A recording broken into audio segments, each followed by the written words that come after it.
দুই যুবকের মধ্যে বচসা থেকে হাতাহাতি, গুরুতর আহত এক যুবক। চাঞ্চল্য শিলিগুড়ি সংলগ্ন ফুলবাড়ি মার্ডার মোড় পশ্চিম ধনতলা এলাকায়। এক যুবককে গুরুতর আঘাত করে পালিয়ে গেল আরেক যুবক।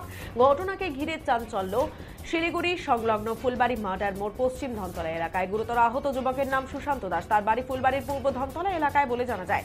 দুই যুবক সাইকেলে করে ফুলবাড়ির পশ্চিম ধনতলা দিয়ে যাচ্ছিলেন। সেই সময় দুই যুবকের মধ্যে কোনো একটি বিষয় নিয়ে বচসা বাঁধে অভিযোগ। এরপর অপর যুবক সুশান্ত দাসকে রাস্তায় ফেলে মাথায় আঘাত করে পালিয়ে যায়। এই ঘটনায় রাস্তায় মাটিতে লুটিয়ে পড়ে সুশান্ত। স্থানীয়রা দেখতে পেয়ে আসেন এবং খবর দেওয়া হয় নিউ জলপাইগুড়ি থানার পুলিশকে। পুলিশ এসে সুশান্ত আহত অবস্থায় তাকে উদ্ধার করে শিলিগুড়ি জেলা হাসপাতালে পাঠিয়ে দেয়। পুরো ঘটনার তদন্ত শুরু করেছে পুলিশ।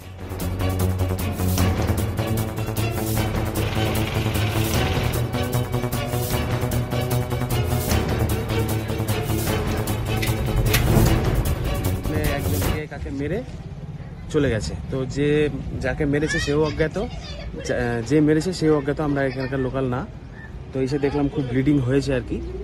তো তারপর আমরা থানায় ফোন করি, সঙ্গে অ্যাম্বুলেন্সকেও ফোন করা হয়েছিল। তো অ্যাম্বুলেন্স এসে পুলিশের সামনে আমরা তাকে অ্যাম্বুলেন্সে করে শিলিগুড়ি হসপিটালে পাঠালাম। কেমন জানা গেছে কি? নাম জানা গেল যেটা সুশান্ত দাস। কোথায় বাড়ি? পূর্ব ধনতলা বাসিন্দা। হঠাৎ করে কি করে এলো এখানে, কি বিষয় কিছু বুঝতে পারছি না। তো ওনার আবার সাইকেলও আছে, সাইকেলে আবার ওই ওয়েল্ডিং এর যে লোহা কাটার যে চাকাগুলো হয় ওগুলোও আছে। কেমন চোট রয়েছে? চোট ভালো, মাথায় চোট লেগেছে, ব্লিডিং হয়েছে। কি হতে পারে, কি মনে করছেন, আশঙ্কা করছেন কি হতে পারে? মনে হচ্ছে যে দুজন যাদের সঙ্গে মারপিট হয়েছে তারা একে সঙ্গে পরিচিত আগে থেকেই ছিল, যা মানে বুঝতে পারলাম আগে থেকে পরিচিত ছিল আর কি। ওর সঙ্গে আরো দুইজন ছিল এখানে, ওদের সাথেই ঝগড়া?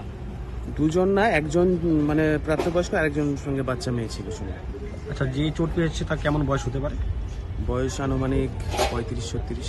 যারা ছিলেন তারা কোথায় গেলেন, যারা ছিলেন তার সাথে আমরা এসে কাউকে দেখতে পাইনি। যে যাকে মেরেছে সে এখানে শুয়েছিল, পড়েছিল, সেই অবস্থাতেই আমরা এসে দেখি। বাকি কাউকে দেখতে পাইনি। বাচ্চারা প্রথমে দেখেছিল, তারপর 2-4 জন বড়রা দেখে, তারপর আমার। কে